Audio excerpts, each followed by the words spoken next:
Hey there, this is LaQuita with QuitaBugHandmaids.com. Thank you so much for joining me today for another Stampin' Up! Tutorial. So today I have the simplest card to share with you featuring the oh so cute Zany Zebras stamp set. I just love these little zebras. It is just the cutest little set.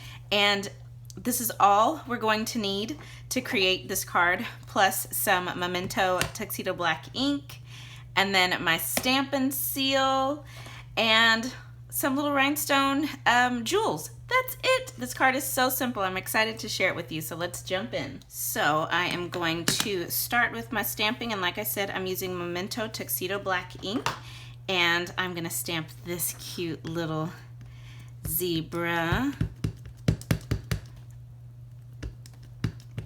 Love this little set. So I took a piece of Whisper White cardstock and I die cut this using the Stitched Shapes dies, and this is the largest square in that set. And I do have all of the products that I used today listed down below in the video description.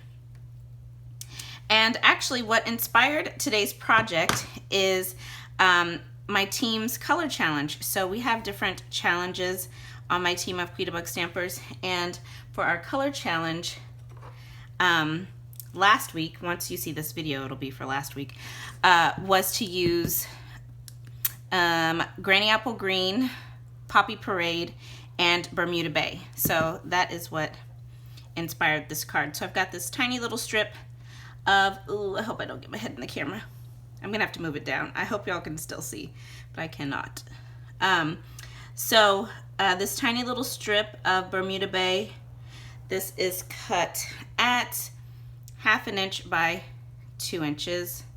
Okay, I did good.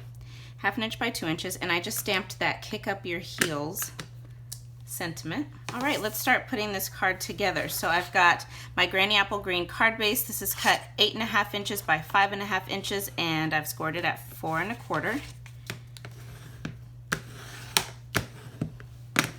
Okay, and then for this piece of Poppy Parade Designer Series paper, this comes from the Brights 6x6 Designer Series paper stack. So I just cut this down to 3 inches by 3 3/4 inches. And so you can make 2 of this same exact card using one 6x6 sheet. Just gonna add a little bit of adhesive. Again, super simple.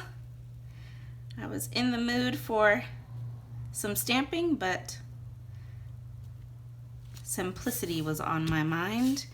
Okay, and then I'm gonna take this piece, and I have got some, actually I'll use this side. I've got some dimensional edges that need, whoops, whoa,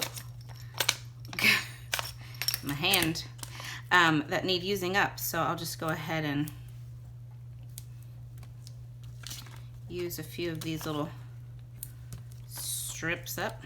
Okay, got my dimensional backings off, and I am going to pop my little zebra on. I'm just centering it top to bottom on this designer paper, but off to the right.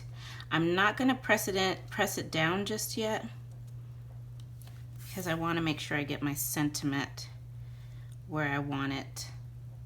So I want to move this over a little bit more. All right, I think I've got that where I want it. And then for the sentiment, I went ahead and I actually cut down a little bit on the sides. I needed this to be 1 3/4 instead of 2 inches. So I just cut it down just a tiny bit. And, oh, I shouldn't have added adhesive on that side. That's okay, I can fix that. I'll just add a dimensional here. Okay. And now I can put my sentiment. I want that right about there. So cute. And then to finish this card, I'm just going to bring in my rhinestones here, and let's see, just gonna grab some of these little tiny ones and just pop 3 of them on. Doo-doo-doo. And one more.